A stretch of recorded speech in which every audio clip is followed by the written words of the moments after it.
Hello YouTube, welcome to my new video about my quote-unquote league status for the Legacy of Phrecia event in Path of Exile 1.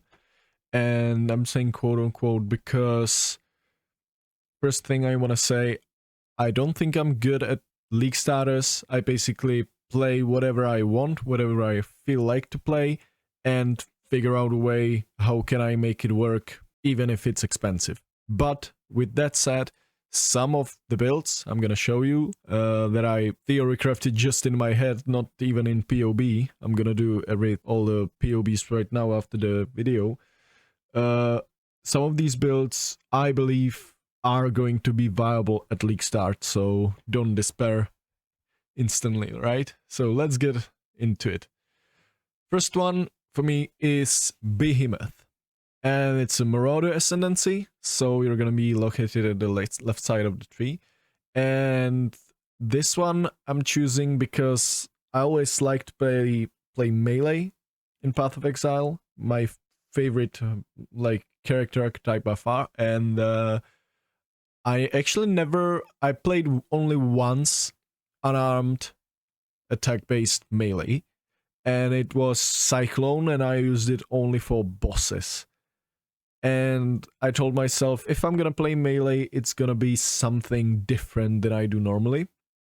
So I decided that if I play melee, I'm gonna play Behemoth, and I'm gonna go with the final blow, so I can be basically a crit-based unarmed character with the face breakers. And I also want to combine it with heavily underused skill. Actually, it's a skill that I never used, that I never played with, and it's Infernal Blow. So it's gonna be first time for me playing actual normal unarmed build with face breakers, not just for bosses, and also with Infernal Blow.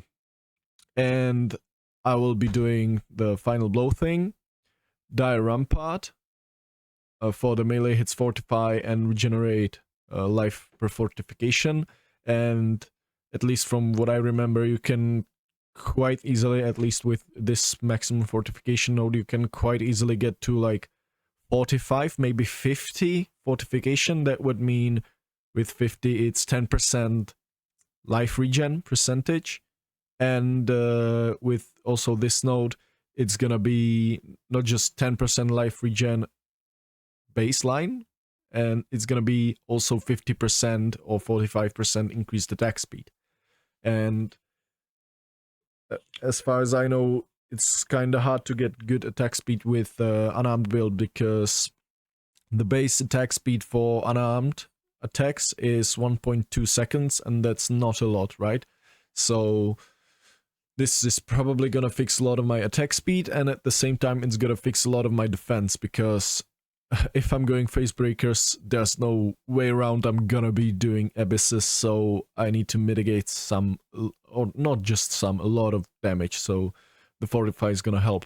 And I'm gonna scale heavily into fortify, and the rampager you basically have to take, because if you look at the path, this is the node that you have to take, right? So character size basically does nothing, just for the visuals. However, spell skills spell skills deal no damage. Doesn't bother you, right? But your spells are disabled. That means all of your curses, for example, Assassin's Mark or Flammability or Elemental Weakness, Vulnerability, you cannot use these, so you would have to get them on a hit, basically. And this is quite a downside, I would say. And also, I don't think you can use Berserk, because I think it's tagged as a spell also, so that's not all that great. But you get Rampage, and Rampage is a difficult thing to get. Basically helps you for clearing tremendously, gives you at maximum stacks, I searched it before the video, gives you 50 increased attack speed at maximum stacks, not attack speed, 50 increased movement speed, and 100% increased damage. So nice for mapping, right? And all of the different rampage breakpoints effects. But with this downside, I remember there's actually an item. It's this one, Drekthul's Pelt, and it says the same thing. Your spell skills deal no damage, and your spell skills are disabled. So you can use this item basically without a downside, because you already have it on the Ascendancy, and reap all the rewards from the items. So it's additional 10%, I'm saying percent life regen, not flat, it's percent. So that would make it 20 with all the fortification. Shit ton of increased armor and evasion, so if you're going iron reflexes, it's gonna be like around 2000 flat armor, that's great. 240 to 300 maximum life, that is also great, that's a lot of flat life. And also 100% increased global physical damage. And even if I would go Infernal Blow, that converts my physical damage to fire. It would still increase my damage because damage scaling in PoE 1 works differently. And even if you convert damage, things like, let's say from physical to fire, things like these that increase your physical damage also increase your fire damage because it applies before the conversion, right? So yeah, and you also get 15% character size. So with your Ascendancy, you've got what, 25%? Yeah, 25% character size, so that's maybe just so you can see your MTX better, right? Nice. So this is the build I'm probably going to play, and yeah, I hope it's gonna go well. And the other builds, let's get to another one. Blind Prophet. And the only thing that instantly popped into my mind was Molten Strike. Instantly. And I don't think you can go wrong playing Blind Prophet and going Molten Strike. It's basically, I think it's basically guaranteed to go well, because these 3 nodes give you everything you want for Molten Strike. Crit chance, base increase crit chance on your weapon, so you can use basically any weapon in the game and get 12% crit chance. Doesn't matter if it's a claw, doesn't matter if it's a axe, yeah, or if it's a sword or whatever. You can use any weapon in the game and get 12% base crit. That is a lot of base crit. And at the same time, you're getting 2 additional projectiles for the Molten Strike, so even more hits with the magma balls. And also you get the 50% chance for projectiles to return to you, and that means they don't actually return to you yourself if you cast or basically they do, but if you stand on top of the enemy with the Molten Strike or next to it, even if the balls return to you, they hit the enemy, so you get the damage basically twice. So 50% chance to return for the projectiles that Molten Strike does. That means if you proc it, you deal your damage with the balls twice. And that I can guarantee you is really insanely strong for Molten Strike and really spikes your single target damage. But I'm not gonna play this build, probably not for the whole event, because I played Molten Strike with Return Approach a lot of the times, or like 3 times already, maybe 4 times. And the last one was in Settlers. I actually played it with Molten Strike of Zenith and the accuracy stacking with the enchantment on the weapon that says that your projectiles from attack skills return to you. It's basically a sword enchant that was insanely expensive. Like, I don't know, I can't remember, like 14 power runes or something like that. Over 100 divines enchant, but basically doubles your damage, right? So with this Ascendancy, I don't believe you can fail on Molten Strike just with these 3 nodes, and then it's up to you, take whatever you want. Maybe you could use something like Lightless and actually do some Abyss Jewel stacking, or the Formless for the Shade Form, and I believe Shade Form gives you chance to avoid damage? Yeah. Oh, never mind, you cannot use Formless because it has the path, right? So maybe Lightless, maybe Shapeless. Shapeless is probably the thing I would go for, because Elusive gives you chance to avoid all the damage and also gives you movement speed, and the fact that it is removed at 50% effect means better uptime of the higher value Elusive, right? So that is just great. And Restless, probably not. It's basically the... Oh, maybe you could use it for the clear. Yeah, probably you could use it for the clear. It's basically the Asenat's Gentle Touch gloves. So you probably could use it for the clear, right? Maybe these 4 points, or these 3 and this one. And it would make for an amazing build. I guarantee you, out of all of the builds that I'm planning to do, this one would be probably the safest, and if I would go actually a smart way around it, I would probably play this one. But as I said, I played Molten Strike quite a lot, so I'm not going with this one, but I think I can safely recommend it. So that's the Blind Prophet. And the Daughter of Oshabi, another build. And this was the build I was up to this point, at least up to today. I was kind of decided that I'm gonna play Wonder with the Daughter of Oshabi and get the Illuminating Wisps, but and play Elemental Hit or Kinetic Blast. But as soon as I realized that the Behemoth has the crit, I kind of felt like I have to go with the Behemoth, right? So, but if for some reason I'm not going Behemoth, I'm gonna go probably with the Daughter of Shabi and making Ellie hit Wonder, and with the Illuminating Wisps, because it sounds really like a lovely clusterfuck on the screen and also fun at the same time. And great single target boost, right? So I would absolutely take Illuminating Wisps, then Oath of the Magi, and probably if I would take this as a first note for the league start, I would have no seconds on my boots, so I get 30% movement speed, and probably on my helmet, so I get 60% all resist, and that is just great.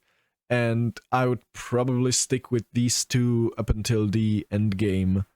And from my experience with Wonders, I really don't think you need all that much or all that many skills or skill sockets with Wonders, so you could perhaps justify losing 8 sockets and getting 60 LRS or 30 max life or 30 movement speed, basically 2 of these at the same time, or maybe all 3 if you're really a Chad.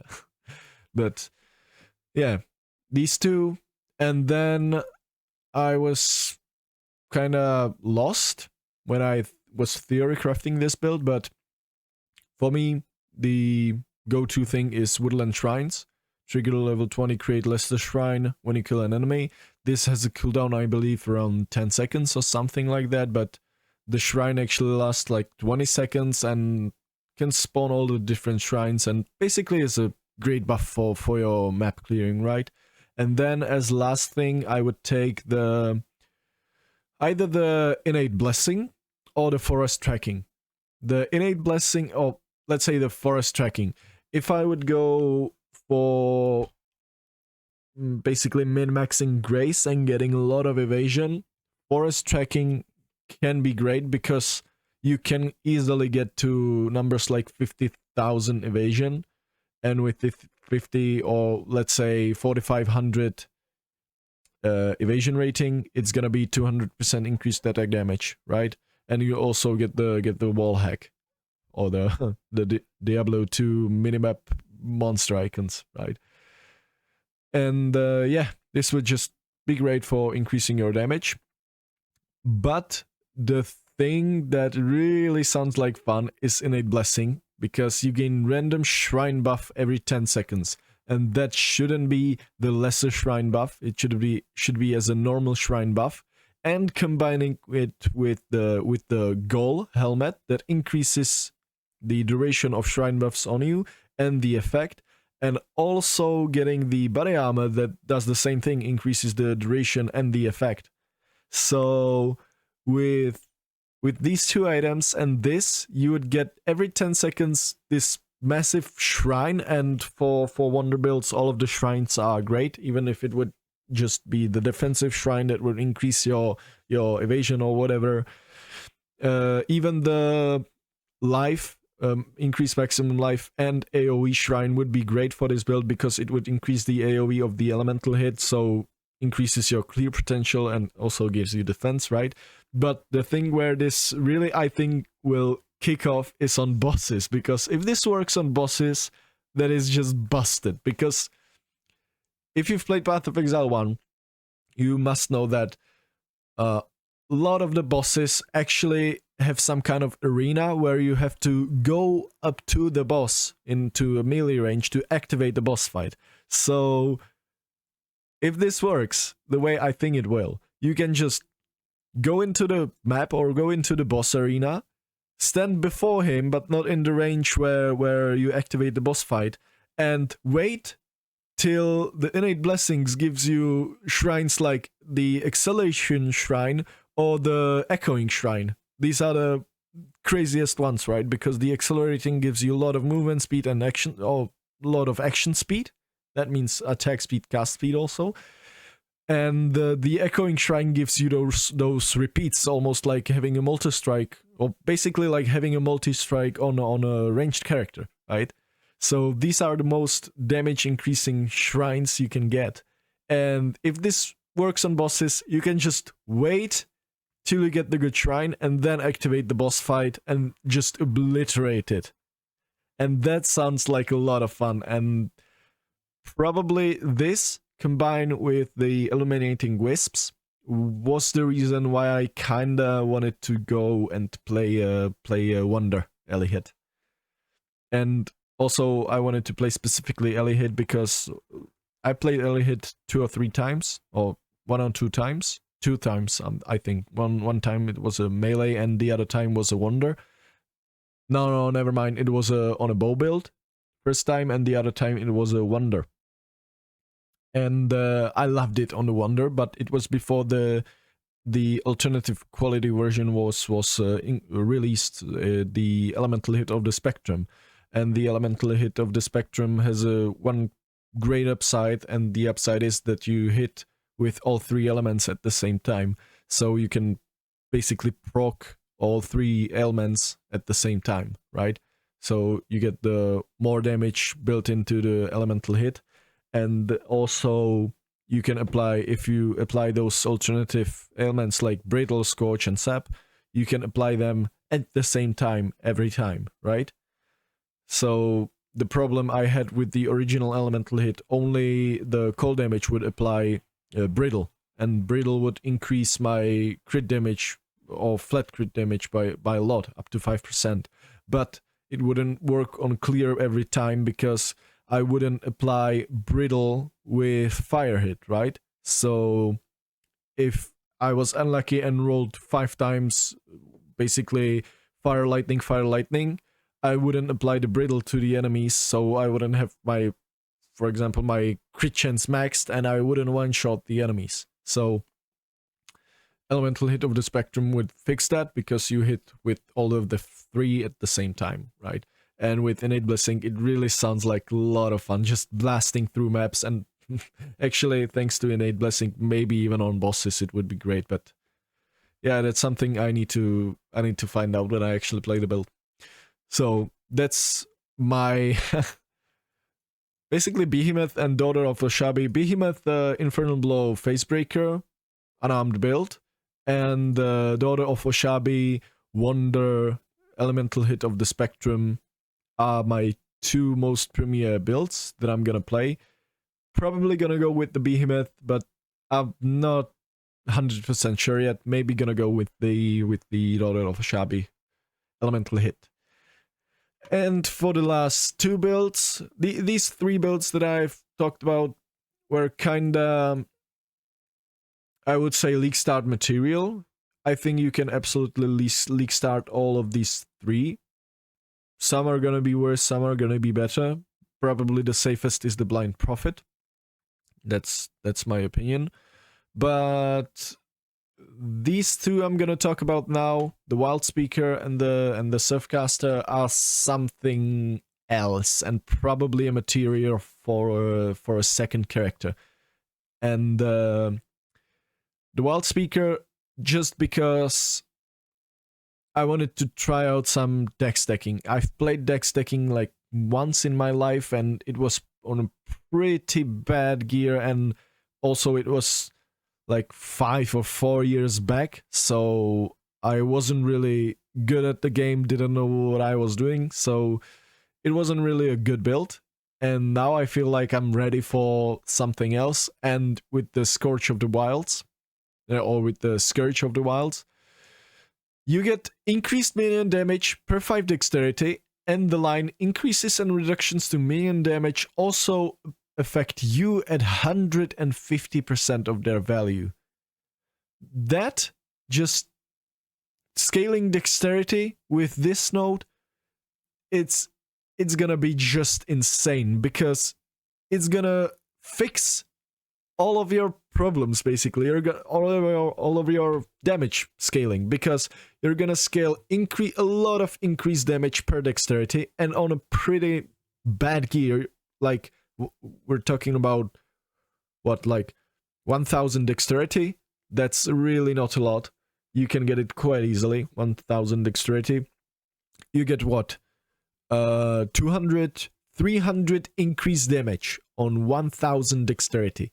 And the really good builds, I think they can go up to like 3000 dexterity. That would mean 900 increased damage. So basically, this ascendancy point, these 2 ascendancy points, fix all of your increased damage scaling. That's just the fact. You don't need anything else. And at the same time, if you get a weapon where you scale your flat cold damage per dexterity, that would basically fix all of your flat damage problems. So you've got these 2 main sources of damage already fixed, and then you just need to slot in some gems with more damage and you're fine, and scale crit. And that's easy to do with for example, claws, where you usually go for dexterity stacking. So this, I think, is gonna be just absurd and nothing else, and I think it's gonna be great. And I'm definitely gonna play some deck stacking build in this event, and probably it's gonna be Spectral Throw, because I just love the skill. So yeah, Scourge of the Wilds, I think one of the most broken ascendancy points in the game, when you actually combine it with right items. And the other things I would take would probably be Flesh and Teeth for the aspect of the cat skill.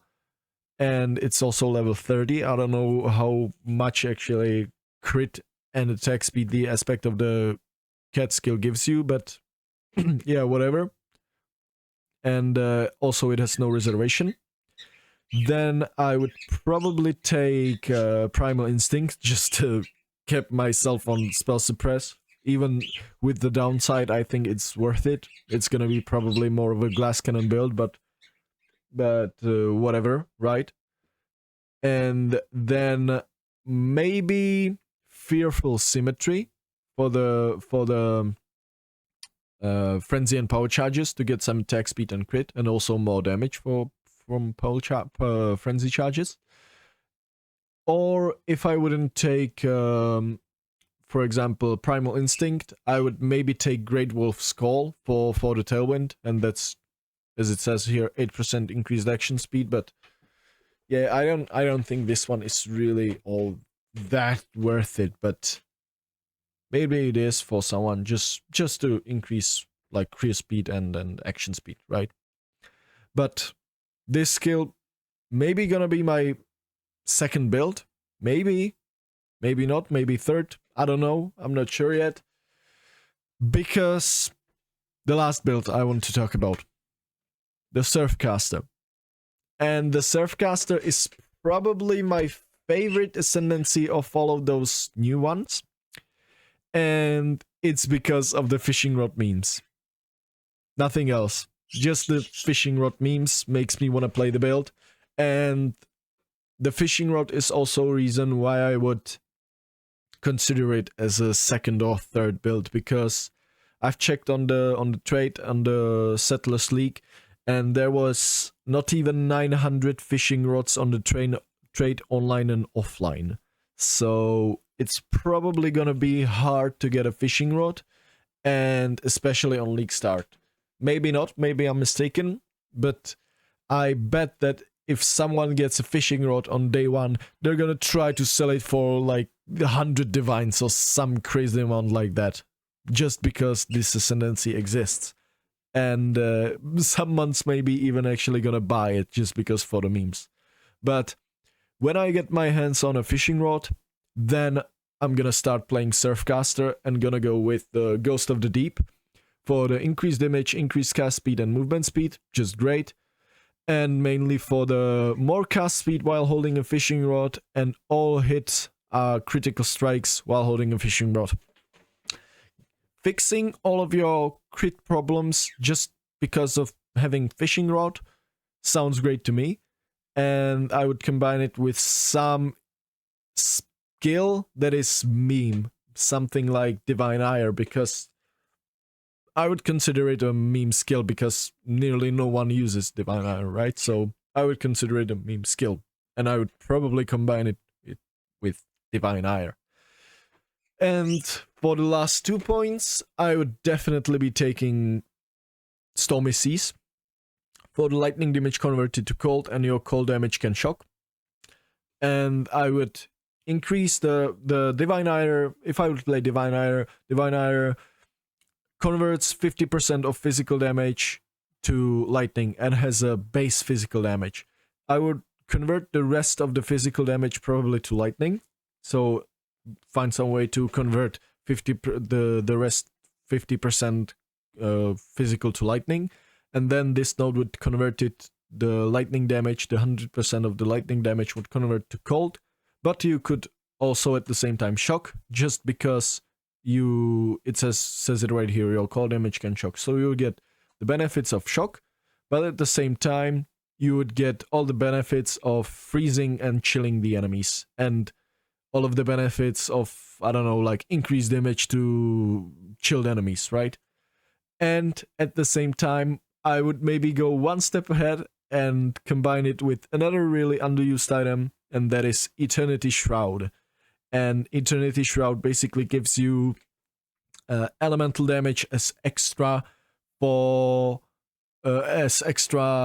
chaos for every shaper item you've got equipped. And if you've got all of your shaper items, if basically all of your items are shaper influenced, then you ignore enemy monster chaos res also. So, and this is probably the way I would build the build. And yeah, don't know about offensives, to be honest. I don't care at the moment. I'm just hyped to play, and I'm gonna figure out defensives on this build when I actually get to play it. And I'm not even sure if I'm gonna be playing Divine Ire. You could also slot in just Arc and play with Arc, and it's gonna be, I think, 100% viable. But Divine Ire kinda is the winner for me because I love the skill. And at the same time, I played it, I think, twice, and at the same time, every time I played it, I had a problem with low amounts of cast speed, and this just node with 50% more cast speed. And if you take in the fact that you can get quite a lot of cast speed on your rings, or even you can even get cast speed. Cast speed is basically the only one real modifier you can get on a fishing rod. So you'd get up to 28% increased cast speed on the fishing rod, and then you would get this 50% more cast speed. I think it's gonna fix all the cast speed problems, and yeah, the Divine Ire would be actually feels good to play skill. I hope so. Or for the people who maybe wanna actually league start Surfcaster, I would drop the idea with all of the fishing rod memes and league start as a Stormy Seas, Glacial Wave, and Changing Seasons, just to get self-chill, and then maybe for the last take Ghost of the Deep or Within the Tempest. Within the Tempest would be probably for Impulses build, because I'm not sure, but enemies you killed are shocked, and shock you inflict spread to enemies in 1.5 meters. I'm not sure, but it maybe can cause some infinite basically loops of Impulsa's Broken Heart explosions, because the explosions from Impulsa's body armor cannot shock themselves, so you don't get this infinite chain, but they can one-shot enemy. Just the enemy is just not gonna be shocked, but this says enemies you kill are shocked. So if it actually counts as a shocked when it's killed, then it would spread the shock on the enemy, and the explosion itself would kill the other enemy and repeat basically infinitely, right? But I'm not sure if it's gonna work like this. Maybe it is just for the fun. It's 1 month event, right? So what could go wrong? And yeah, this is my last build idea that I'm gonna go with, but probably not as a league starter. And I honestly just want to play the fishing rod memes. Sounds really fun to me. Yeah, so these are my 3 builds. As I said, my premier ones are the Behemoth and then the Daughter of Oshabi. And I'm probably gonna start with the Behemoth just because I'm a melee guy, but who knows? Guess you'll have to see on the stream what I start, because that's probably when I'll decide, right before right in the character selection. So yeah, if you want to see me play live, I'm gonna be definitely streaming. For me, it starts at in 13 hours. It starts at 9 a.m. Actually, the first start where PoE starts for me in not in the evening, right? So yeah, it's gonna start at 9 p.m. for me, and yeah, I hope you guys are going to enjoy the mini league or the event. And don't forget to go up to the level 80, because you're gonna get this beautiful armor set, and it's gonna go into PoE 2 also. So after we are finished with the event, you're gonna have some MTX for the PoE 2. And yeah, hope you enjoy. Thank you very much for watching. As I said, if you want to see me live, check me on Twitch tomorrow. And like and subscribe if you like the video. Thank you very much for watching. See you tomorrow, Exiles. Bye-bye.